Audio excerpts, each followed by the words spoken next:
नमस्कार दोस्तों, एमजे उत्कर्ष फिजिक्स में आप सभी का स्वागत है। दोस्तों, अब से पहले हमने पढ़ा था निर्देश तंत्र के बारे में कि निर्देश तंत्र एक निकाय होता है जिसके सापेक्ष हम किसी कण की स्थिति, वेग, त्वरण आदि को मापा जा सकता है। जैसे ये एक निर्देश तंत्र है जिसमें ये एक्स अक्ष, ये हमारा वाई अक्ष और ये हमारा जेड अक्ष है। अर्थात इसमें जो मूल बिंदु होगा वो ये O होगा। अब यदि इस निर्देश तंत्र के सापेक्ष यहाँ पर कोई कण है, ठीक है, तब यदि इस कण को हम P नाम दे दें, तब इस कण की स्थिति को हम इस निर्देश तंत्र के सापेक्ष माप सकते हैं। अब मान सकते हैं हम कि इस कण P की स्थिति क्या होगी, x, y, z होगी। इस प्रकार हम किसी निर्देश तंत्र के सापेक्ष एक कण की स्थिति को बता सकते हैं। तो ये हमारा क्या हो गया था, निर्देश तंत्र हो गया था। अब हम पढ़ेंगे निर्देश तंत्र के प्रकार, अर्थात निर्देश तंत्र कितने प्रकार के होते हैं। तो सबसे पहले देखते हैं, निर्देश तंत्र दो प्रकार के होते हैं। एक होता है जड़त्वीय निर्देश तंत्र और दूसरा होता है अजड़त्वीय निर्देश तंत्र। जड़त्वीय निर्देश तंत्र जो होते हैं, जड़त्व का अर्थ होता है कि कोई वस्तु यदि स्थिर है तो वह स्थिर ही रहेगी और यदि गतिशील है तो वह गतिशील ही रहेगी। अर्थात जड़त्वीय निर्देश तंत्र जो होते हैं वो या तो स्थिर होते हैं या एक समान वेग से गतिशील होते हैं। अर्थात जड़त्वीय निर्देश तंत्र ऐसा निर्देश तंत्र जो बाह्य बल की अनुपस्थिति में त्वरित नहीं हो, तो वह निर्देश तंत्र जड़त्वीय निर्देश तंत्र कहलाता है। अर्थात ये निर्देश तंत्र त्वरित नहीं होते, ये या तो एक समान वेग से गतिशील होते हैं या स्थिर होते हैं, अर्थात इनमें त्वरित गति नहीं होती। इन निर्देश तंत्रों में न्यूटन के नियम वैध होते हैं। अब बात करते हैं नंबर 2, अजड़त्वीय निर्देश तंत्र। अब जो अजड़त्वीय निर्देश तंत्र होगा, जो अजड़त्वीय निर्देश तंत्र होंगे वो न तो क्या होंगे, स्थिर होंगे और न समान वेग से गतिशील होंगे। अर्थात ये असमान वेग से गतिशील होते हैं। अर्थात इनमें जो गति होती है वो कैसी गति होती है, त्वरित गति होती है। तो ऐसे निर्देश तंत्र जो बाह्य बल की अनुपस्थिति में त्वरित प्रतीत हों, अजड़त्वीय निर्देश तंत्र कहलाते हैं। अब हम बात करते हैं निर्देशांक रूपांतरण के बारे में। अब हम बात करेंगे निर्देशांक रूपांतरण के बारे में। तो निर्देशांक रूपांतरण क्या होता है, जैसे देखिएगा, किसी एक निर्देश तंत्र के निर्देशांकों का दूसरे निर्देश तंत्र के निर्देशांकों से संबंध जो कहलाता है वो क्या कहलाता है, निर्देशांक रूपांतरण। अर्थात जैसे ये एक निर्देश तंत्र है, ये पहला निर्देश तंत्र है और ये हमारा एक दूसरा निर्देश तंत्र है जिसको नाम देते हैं हम O dash, X dash, Z dash, Y dash. अब यदि देखिएगा यहाँ पर जो बिंदु P था, इसका हमने जो इसके निर्देशांक माने थे एक्स वाई जेड माने थे। अब यदि इसके निर्देशांक क्या मान लेते हैं, हम यहाँ पर मान लेते हैं बिंदु Q, इसके निर्देशांक हम मान लेते हैं X dash, Y dash, Z dash. इस प्रकार से देखिएगा ये निर्देश तंत्र है और एक दूसरा निर्देश तंत्र ये है। इसके जो निर्देशांकों में जो संबंध कहलाता है वो क्या कहलाता है, निर्देशांक रूपांतरण संबंध। यह भी हम आगे पढ़ेंगे। जैसे देखिएगा, अब तो निर्देशांक रूपांतरण समीकरणों की हमने बात की कि निर्देशांक रूपांतरण समीकरण अब कितने प्रकार के होते हैं, दो प्रकार के होते हैं। एक होता है समय अनाश्रित या काल अनाश्रित, दूसरा होता है समय आश्रित, काल आश्रित। समय अनाश्रित काल रूपांतरण समीकरण वे होंगे, देखो, समय अनाश्रित रूपांतरण समीकरण अर्थात जो समय पर निर्भर नहीं करते हैं, इनमें समय का कोई मतलब नहीं होता है। समय आश्रित रूपांतरण समीकरण वे होते हैं जो समीकरण किस पर निर्भर करते हैं, समय पर। अर्थात इन निर्देशांकों में संबंध जो आएगा वो समय पर निर्भर करेगा और जो समय अनाश्रित आएगा उसमें समय पर निर्भर नहीं करेंगे। अब बात करते हैं समय अनाश्रित निर्देशांक रूपांतरण समीकरण के बारे में। तो देखिएगा, यदि एक निर्देश तंत्र दूसरे निर्देश तंत्र के सापेक्ष स्थिर हो तो इनके निर्देशांक समय के साथ परिवर्तित नहीं होते हैं। ऐसे निर्देशांक समय अनाश्रित निर्देशांक कहलाते हैं। अब देखिएगा यह कह रहा है कि यदि एक निर्देश तंत्र दूसरे निर्देश तंत्र के सापेक्ष स्थिर हो, जैसे ये हमारा एक निर्देश तंत्र है और दूसरा निर्देश तंत्र जो होगा वो ये दूसरा निर्देश तंत्र है। अब यदि ये निर्देश तंत्र इस निर्देश तंत्र के सापेक्ष क्या होगा, स्थिर होगा, अर्थात ये गति नहीं कर रहा, तब इसके निर्देशांक, इस जो निर्देश तंत्र के निर्देशांक होंगे वो समय पर निर्भर नहीं करेंगे, अर्थात समय अनाश्रित निर्देशांक कहलाएंगे। ठीक है, तो अब हम बात करेंगे, देखिएगा जब हम इसमें आगे पढ़ते हैं, जब आगे और भी समझ में आ जाएगा कि किस प्रकार से समय अनाश्रित और समय आश्रित निर्देशांकों में संबंध होता है, ये हम आगे पढ़ते हैं। तो सबसे पहले बात करेंगे स्थिति रूपांतरण समीकरण के बारे में, अर्थात जो निर्देश तंत्र होते हैं उनके स्थिति रूपांतरण समीकरण किस प्रकार ज्ञात करते हैं। तो माना एक निर्देश तंत्र S के निर्देशांक, देखिएगा ये हमारा निर्देश तंत्र S है, ये हमारा निर्देश तंत्र क्या है, S है। माना एक निर्देश तंत्र S के निर्देशांक x y z है। देखिएगा ये निर्देश तंत्र क्या कौन सा है, x है, इसके निर्देशांक x y और z हैं, तथा दूसरे निर्देश तंत्र S डैश के निर्देशांक x dash y dash z dash हैं। ये हमारा दूसरा निर्देश तंत्र है। कौन सा निर्देश तंत्र, S डैश, जिसके निर्देशांक x डैश y डैश और क्या है, z डैश हैं। ठीक है, ये z डैश रहा। ओके, निर्देश तंत्र S में किसी बिंदु P का स्थिति सदिश R वेक्टर है। निर्देश तंत्र S, अब यहाँ पर कोई बिंदु हमने P लिया था, इस बिंदु P का स्थिति सदिश, यदि इस S निर्देश तंत्र में बात करें तो इस बिंदु P का स्थिति सदिश जो होगा वो क्या होगा, R वेक्टर होगा। इसी प्रकार इस S डैश निर्देश तंत्र में इस बिंदु P का स्थिति सदिश क्या होगा, R डैश वेक्टर होगा। अब देखिएगा आगे,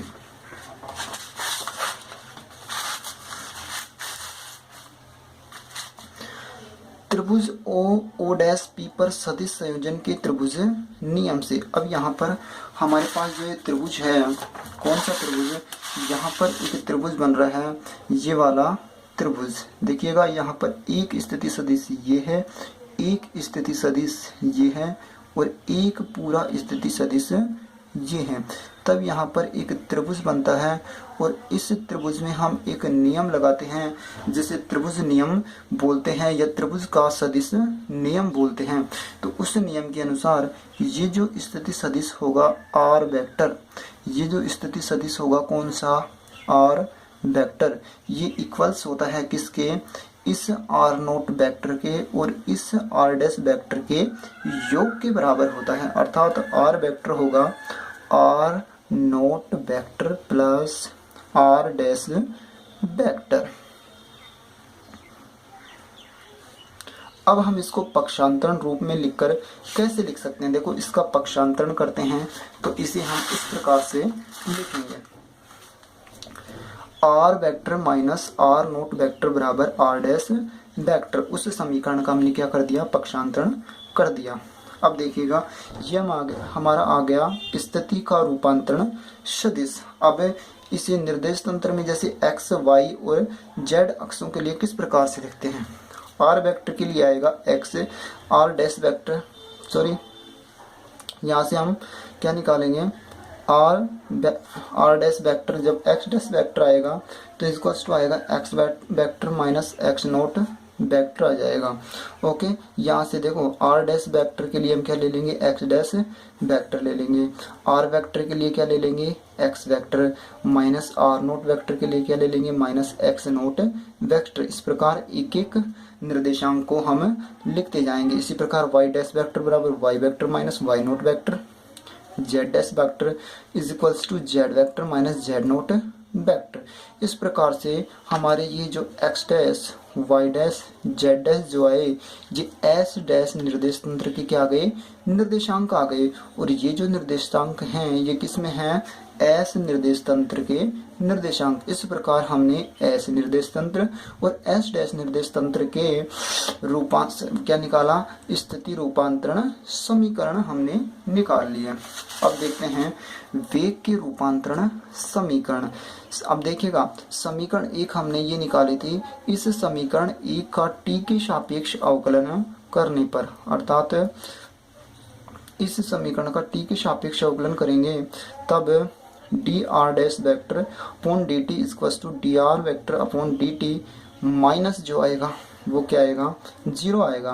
अब 0 यहाँ पर क्या आया, क्योंकि डी आर नोट वेक्टर बराबर डी टी इक्वल टू क्या आएगा, 0 आएगा, क्योंकि यहाँ पर आर नोट जो है, जो आर नोट है वो क्या है, एक नियत राशि है और नियत राशि का अवकलन कितना होगा, 0 होगा। यहाँ पर हमने जो पिछले डायग्राम में देखा होगा कि यहाँ पर जो आर नोट था, आर नोट वेक्टर, ये हमने देखा था कि जो निर्देश तंत्र एस डैश है वो इस निर्देश तंत्र एस के सापेक्ष क्या है, स्थिर है, अर्थात ये निर्देश तंत्र क्या है, स्थिर है। इसका मतलब यहाँ से लेकर यहाँ तक की दूरी क्या होगी, एक नियत होगी, अर्थात आर नोट वेक्टर क्या होगी, एक नियत राशि होगी। और किसी भी कांस्टेंट नियत राशि का अवकलन क्या होता है, 0 होता है।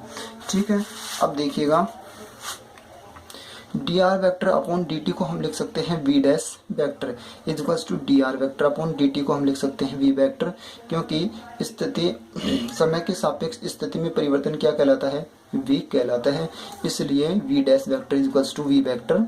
Okay, equation number 3।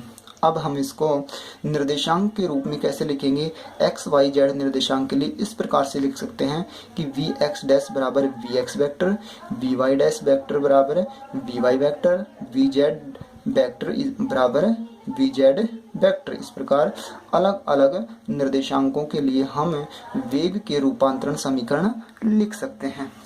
अब आगे बात करते हैं त्वरण के रूपांतरण समीकरण।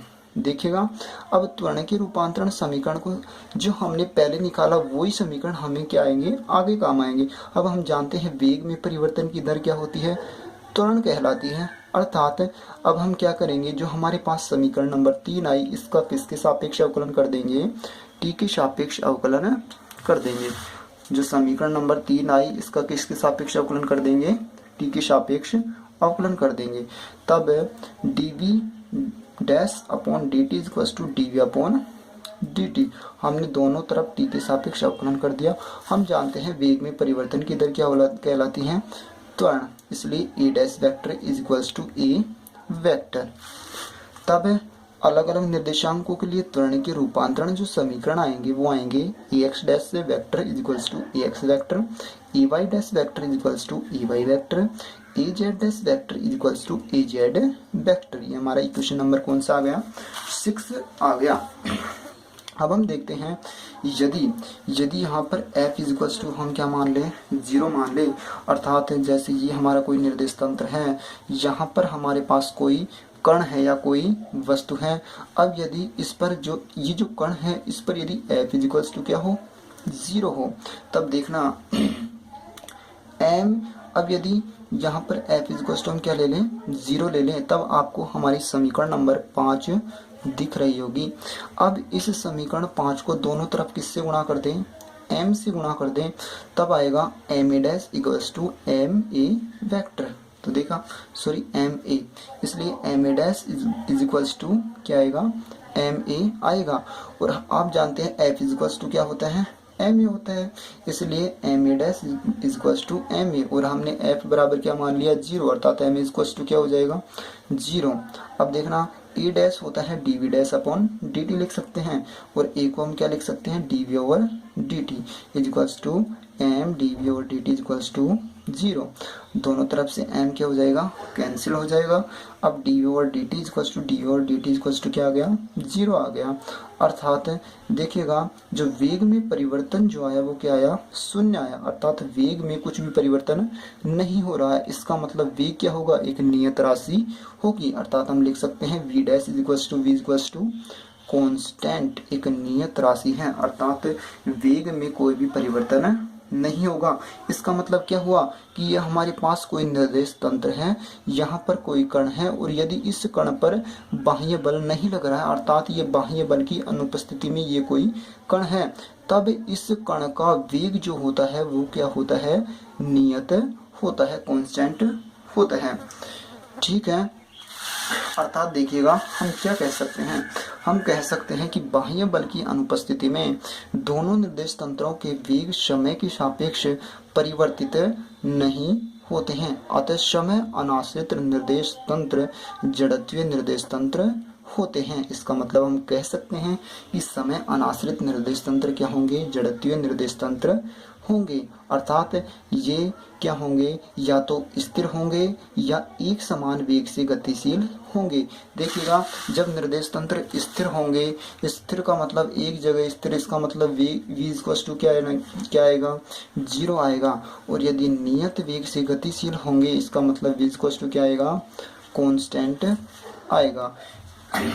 Okay, so thank you for watching my video.